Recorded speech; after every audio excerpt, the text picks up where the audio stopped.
তাহলে তোমার ওরা দিয়ে আমার ওরা দিয়ে আমি পারমিশন দিতাম। আমি তো কথা দুই দিন কইলাম না, তারপর ও মেনে তোমার পারমিশন তোমার মনে হয় দেওয়া নাই।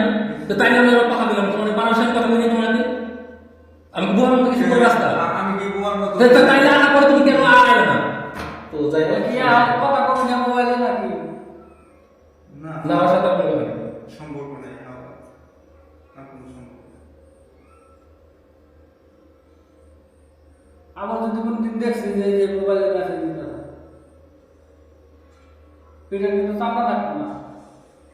সেই ঘটনা কিন্তু আমি আপনাদের সহ এলাকার কাউকে জানাই না। ঠিক আছে, ওরে সংশোধন হওয়ার একটা সুযোগ দিয়েছিলাম। তো এরকম দুই সুযোগের পরেও ও সেই সুযোগগুলো কাজে লাগায়। এখন লাস্ট আপডেটে আপনাদেরকে বলছিলাম যে আমরা কোর্টে তারা তালিমের একটা বিয়ের ব্যবস্থা করছি। তো সেখানে আমরা সবাই গেছিলাম, তারা হয়েছিল, তালিমের আত্মীয় স্বজন আসছিল, কিন্তু তালিম উপস্থিত হয়নি। আর যেহেতু আমরা আরও 7-8 দিন আগে থানায় অভিযোগ করছিলাম, পুলিশও পাশাপাশি তদন্ত করতেছিল, তালিমের ব্যাপারে খোঁজখবর নিতেছিল। তো পরের দিন তালিমের মানিকগঞ্জ থেকে গ্রেফতার করে। সেদিন তালিম এসে আমাদেরকে ফোন দিছিল যে আসেন তাহলে বিয়ে শাদী করি। তা আমি বললাম যে তার সাথে কোনো কথাই বললাম না, কী জন্য তোমাদের সম্পর্কটা ব্রেকআপ হলো সেটাও জানলাম না। তাহলে ওর সাথে তো আগে 10টা মিনিট বা আধা ঘন্টা কথা বলবো, ও এখন তোমার বিয়ে করতে চায় কি না। কারণ বিয়ের সাথে তো জোর করা হয় না। আমি জোর করে বিয়ে দিতে পারি, সেটা যদি না টিকে তাহলে তো কোনো লাভ নেই। তো যাই হোক, যেহেতু ও বলতেছে না আমি বিয়ে কইরা তারপরে কামা যাবো, মানে তার আগে আমাদের সাথে দেখা করবো না, তার সাথে কথা বলবো। পরে রিকোয়েস্ট করে ফোনে কথা বলাই দিছি। তো ফোনে 2-4 মিনিট যাই কথা বলছে, ও ফোন করে মানে সেই কল রেকর্ড করা শুরু করে দিয়েছে। ও সেটার জন্য আরো রাগ করে ই করছে। প্লাস ওদের মধ্যে যে 2 মিনিট কথা হয়েছে, 2 মিনিটই মনে করেন ঝগড়ানো।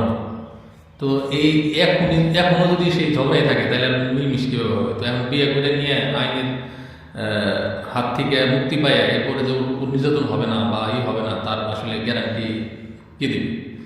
তো এই কারণে আসলে আর বিয়ে হয় নাই, পুলিশ গ্রেপ্তার করে নিয়ে গেছে। এরপরে যথারীতি আইন যে মামলা, সেই মামলা হয়েছে, সেই মামলায় আপাতত জেল হাজতে আছে। তো হয়তো বা ভবিষ্যতে জামিন টামিন হবে, হইলে হোক, সমস্যা নেই। আমরা ওর জীবন আমরা ধ্বংস করতে চাইতেছি না, যদিও তারা লাইফটা ধ্বংস করে দিছে। কারণ ওর ইনফ্লুয়েন্সের কারণে কিন্তু তারা আমাদের বাড়িতে থাকে না, লেখাপড়ার ক্ষতি হয়েছে। আর অনেকেই বলতেছিলেন যে ভাই আপনি এই বিষয়গুলো সোশ্যাল মিডিয়াতে কেন দিলেন? আচ্ছা দেখেন, আমি যে দিব না, আমার বাড়িতে একটা মেয়ে ছিল, 2 দিন পর পর ঝগড়া করে চলে যায়। যখনই ও ঝগড়া করে চলে যায়, দেখা গেল 7-8টা ভিডিও দেও নাই, তখনই তো আপনারা কমেন্ট শুরু করে দেন যে তারা কই তারা কই তারা কই। তো আমার তখন বলতেই হয় যে তারা আমাদের বাড়িতে নাই। কেন নাই? আমরা একটু মাইরা খেতে দিলাম না কি করলাম? তখন কিন্তু আমাদের ওই একটু ক্লিপ দেখা আমাকে দেখেন যে রাগ করে চলে গেছে। কারণ আমাদেরও তো একটা সেফটির ব্যাপার আছে। কারণ ওরে যদি ব্রেন ওয়াশ করে আমাদের নিয়ে আমার উল্টাপাল্টা কথা বলায়, তখন তো আপনারা আবার সেটাই বিশ্বাস করবেন। তো সেই ক্ষেত্রে আমাদেরকে ওইটুকু আমরা দেখাইছি। ও যদি 10 বার রাগ করে গেছে, আমরা তো 2 বার দেখাইছি। আর অপপ্রচার যে আমার নামে চালায় নাই তা কিন্তু না, প্রচুর অপপ্রচার চালাইছে। এই যে ওরাই কিন্তু তারারে বাড়ির থেকে মারিত করে বের করে দিছে। আবার ওরাই বলতেছে যে এই ইঞ্জিনিয়ার সালাম তালিমের সাথে তারারে বিয়ে দিতেছে না। তাহলে আমি কেমনি বিয়ে দিলাম না? তারা তালিমের ব্যাপারটা আমি আর সম্পা যেদিন বুঝতে পারি, বোঝার পরও মোটামুটি 5-7 দিন সময় নিয়েছিলাম আমরা, যে ওরা আপোষে ঘরে উঠায় নেয় কিনা, তাই না? আমরা জানার পরও আমরা মুগুর করে জিজ্ঞেস করছি যে তারা যেরকম করতেছে এই কী জন্য করে, আপনাদের সেই ভিডিও আছে দেখেন। তখনও কিন্তু আমরা অলরেডি জানি যে এই কাহিনী, কিন্তু মুগুর বউ এইরকম অভিনয় করলো যে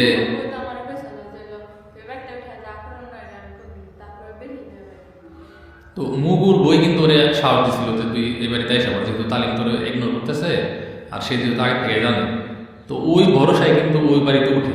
অবশ্য উঠার আগে ওর বোন আমার ডাকছিল, ওরে তো তখন নানি বাড়িতেই ছিল। আমি ওই বাড়িতে পরে রাতে আমি সবাই গেছি, যার পর ওরে কইছি দেখ জোর করে একটা বাড়িতে উঠা লাভ নাই। আর এর মধ্যে তালিমের সাথে ওর কী কথা টথা হয়েছে সেগুলো তো আমি শুনছি। তালিম করে বলছে যে কি জোর করে কি দেহ পাবি তো মন পাবি না, মানে সেই সিনেমার ডায়লগের মতো। ঠিক আছে, বলতেছে যে সম্পা বা তো আমার বাপ মায়ের প্রস্তাব দিছে, আমার মায় তো আমার কান্দা কান্দা করে কইছে যে বাবা তুমি আনোগা, কিন্তু সে তো মন থেকে মানে নাই, এরকম মানে একটা অজুহাত দিয়ে ওরে না করছে।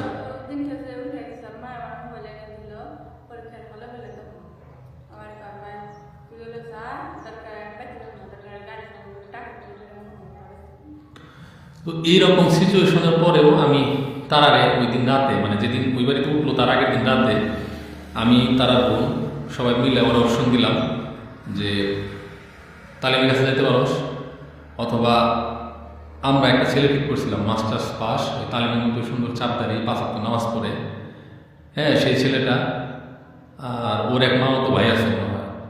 তো এরকম কয়েকটা অপশন দিয়েছিলাম, ও সবাই বাদ দিয়ে ওরই বেছে নিল। তো যখন ও ওরে বেছে নিল, ওর একটা কনফিডেন্স ছিল, ওর একটা আশা ছিল, কনফিডেন্স ছিল যে ওই বাড়িতে যে উঠলে মানে মুকুল বুঝে তোর আশা দিছে বাইরে নেবে। কিন্তু আনফর্চুনেটলি কি হয়েছে তা তো আপনারা শুনছেনই। এই তারা তালিমের বিষয় নিয়ে কিন্তু অনেক ফেসবুক পেজ, ইউটিউব উল্টাপাল্টা ভিডিও করে অনেক ইউটিউব নিতেছে। হ্যাঁ, আমি যদি চাইতাম এই লাস্ট 15 দিনে 15টা ভিডিও শুধু ওরে নিয়ে করতে পারতাম, বিভিন্ন টপিক্স নিয়ে, এবং যে পরিমাণ ফুটেজ আমার কাছে আছে এই সমস্ত ঘটনা, আপনারা বলেন তো। হ্যাঁ, 15 দিনে দিয়ে শেষ হতো না। কয়টা ফুটেজ দিচ্ছি আপনাদেরকে। ইনফ্যাক্ট আজকের ভিডিওটাও বাধ্য হয়ে করা হয়েছে। আর অনেকে বলতেছেন যে তারা বিয়ে হবে না, ওর ভবিষ্যৎ নষ্ট করে ফেললেন এই সে মতো। ভাই, ওর ভবিষ্যৎ নিয়ে আমাদের চিন্তা আছে, ওর ভবিষ্যৎ নিয়ে আমরা যতটুকু চিন্তা করছি আপনারাও করেন না। ওর পিছনে প্রতি মাসে আমাদের 25-30 হাজার টাকা খরচ হয়, এটা আপনারা অনেক আগে থেকেই জানেন। এর বাইরেও আজকে মানে মিডিয়াতে বলি, তারা জানে, আপনারা হয়তো জানেন না। ওর জন্য আমি প্রায় 30 লাখ টাকা ফিক্সড ডিপোজিট করে রেখে দিছি, যেটা ও যখন পড়াশোনা শেষ হবে, ও যদি ভবিষ্যতে কোনো কিছু করতে চায় তখন যেন ওই টাকাটা ও ব্যবহার করতে পারে। হ্যাঁ, টাকাটা এখনো আমার নামে আছে, ওর নামে নাই, কিন্তু ওর নামে দিলে ও এখন এই টাকাটা সঠিক জায়গায় খরচ করতে পারবে না, টাকাটা হাওয়ায় যাবে। উদাহরণ হিসেবে বলি, তালিম ওর কাছ থেকে প্রায় কত টাকা নিচ্ছে তোর কাছে লাস্ট 6 মাসে? 50,000 টাকার মতো দেখেন ওই তালিম নিয়ে গেছে। আর মুকুর বউ কিন্তু মাঝে মধ্যে আমাদের কাছ থেকে তো হালাত তালাত নিছে, ওর কাছ থেকে মাঝে মধ্যে নিচ্ছে। এখন মুকুর বউর কাছ থেকে মনে হয় 1000 টাকা পায়। আর ওর বয়ের আগারটি এটা সেটা অন্যান্য জিনিস সব আছে। সো ওর ভবিষ্যৎ নিয়ে আপনাদের চিন্তা করতে হবে না। আর আলহামদুলিল্লাহ ওর বিয়ে এখনো অনেক ভালো ভালো মানুষ আছে যারা এই সমস্ত কিছু জানার পরেও ওরে বিয়ে করতে চায়। কেন ভাই, বিবাহিত মেয়েদের বিয়ে হয় না, ডিভোর্সি মেয়েদের বিয়ে হয় না, হয়তো, তাই না? এখন আমি এটা গোপন করবো, গোপন করার পরে এখান থেকে একজন এসে ওরে নিবে, নেওয়ার পরে এটা সামহাও জানতে পারবে, মানে এগুলো বাতাসের আগে ছড়ায়, তখন আমারে চিটার বলবো, ওরে চিটার বলবো, দরকার কি? আর যতদিনও আমাদের বাড়িতে ছিল, সম্পার তত্ত্বাবধানে ছিল, এই যে সম্পা এখানে উপস্থিত আছে, ততদিন পর্যন্ত কিন্তু এগুলো করতে পারে না। যখনই ও নানির বাড়িতে চলে গেছে তখনই ও এরকম হয়ে গেছে। তো সেখানে আসলে আমাদের করার কিছু নেই। বাট যেহেতু ওরা আমরা বোন হিসেবে স্বীকৃতি দিছি, আমরা চাবো না যে আমার বোনের সাথে একজনে চলাফলা করে সে ওপেনলি ঘুরে বেড়াবে, এটা তো আমি মেনে নিব না। তা আমি যদি তালিমে কোনো বিচার না করতাম আগের 2বারের মতো, এই 3য়বার যদি ওরা আমরা মাফ করে দিতাম, তাহলে এর পরবর্তীতে যে আরও বড় কোনো ঘটনা ঘটাবে না তার গ্যারান্টি কি? আর একটা মেসেজ আমি দিতে চাই, আমি কারো শত্রু না, ওদের ফ্যামিলির শত্রু না, কিন্তু আমারটা খাই আমারটা পইরা আমার ক্ষতি করলে আমি একটু বসে থাকবো না ভাই। ওদের ধারণা ছিল কি যে এখন পুলিশ প্রশাসন ইনঅ্যাক্টিভ, এই মুহূর্তে একটা অকারেন্স কইরা ও পার পাইয়া যাবে।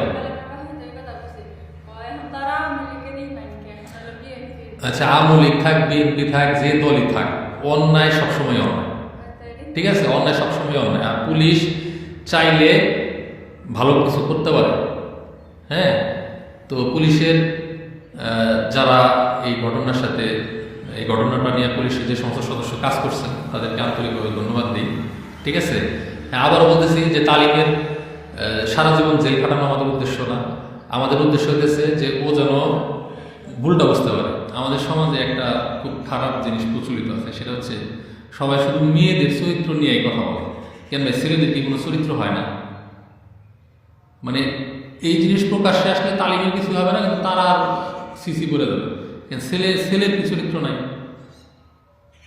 হ্যাঁ, আর তারা যদি এই ঘটনা থেকে শিক্ষা নেয় তাহলে ওর জন্য ভালো, আর যদি শিক্ষা না নেয় তাহলে তো আসলে কিছু করার নেই। যে এই মামলায় আমার আলাদা করে কোনো ইন্ধন বা ইনভলভমেন্ট নাই, আদার দেন ওই তারারে নিয়ে ঘোরা, পুলিশের কাছে যাওয়া। হ্যাঁ, এটা মামলার বাদী আমি না। আর তারা যদি তালিমের সাথে এখনো মিশা যেতে চায় সেক্ষেত্রেও আমার কোনো আপত্তি নেই। এটা সম্পূর্ণ ওর মানে তোর ইচ্ছায়, মামলা অপরসত তোর ইচ্ছায়। আমি তো থানায় নিয়ে গেছিলাম, কিন্তু থানার ওসি ওরে কিন্তু একাধিকবার জিজ্ঞেস করছে মামলা করতে চাও কিনা, বা যেহেতু আমি বাদী হতে পারি না, হ্যাঁ, এবং ওর কাছ থেকে এই সমস্ত কথা শুনছে, আমাদের সামনেও কিছু বলেনি। সো আমার উপর অনেক রাজনৈতিক নেতা দিয়ে ফোন দেওয়া চাপ প্রয়োগ করতেছেন। হ্যাঁ, তাদেরকে বলবো যে ভাই আমার সাথে কথা না বললে আমার বাসায় আসেন, তারা আমার বাসায় আছে, আপনি তার সাথে কথা বললে যদি মীমাংসা হয় বা ওরা একসাথে থাকতে চায়, আমার কোনো আপত্তি নেই। আগেও ছিল না, এখনো নেই। আমারে শুধু ভুল বুঝা মানে তালিম আমারে শত্রু মনে করছে, কিন্তু ওরে আমি ভাই হিসাবে 2 বার ক্ষমা করছিলাম, 3য়বারে আসলে আমি আর পারলাম না। হ্যাঁ, আমি যদি চাইতাম যে ঠিক আছে তারা থানা পুলিশে দৌড়াদৌড়ি করতেছে, আমি ওর সাথে যাবো না, সেক্ষেত্রে হয়তো ও পারতো না ওর বিরুদ্ধে মামলা করতে বা করতে। হ্যাঁ, কারণ অনেক ক্ষেত্রেই যারা মানে এই টাইপের অসহায় ভিকটিম আছে, হ্যাঁ, তারা কিন্তু ন্যায্য বিচার পায় না, দৌড়াদৌড়ি কোথায় করতে হবে, কার কাছে যাইতে হবে, এটা না জানার কারণে। আর তার চেয়ে বড় কথা, তারারে কিন্তু সারা বাংলাদেশের মানুষ চিনে। অনেক মন্ত্রণালয় থেকে আমাকে ফোন দিছে, আমাদের এই থানার পূর্ববর্তী ওসিগণ অনেক খোঁজখবর নিচ্ছে, যারা ওরা ভালোবাসে। হ্যাঁ, ইনফ্যাক্ট ও কিন্তু আসলে এমনি ভালো মেয়ে, কিন্তু বয়সের দোষে এবং বাবা মার আদর বঞ্চিত হওয়ার কারণে অনেক সময় জিদ করে, রাগ দেখায়, এবং ওইটারই তালিম মিসইউজ করছে। তো এই হচ্ছে ফাইনাল আপডেট, ঠিক আছে। তো আশা করি এরপরে আর এটা নিয়ে কথা বলা লাগবে না।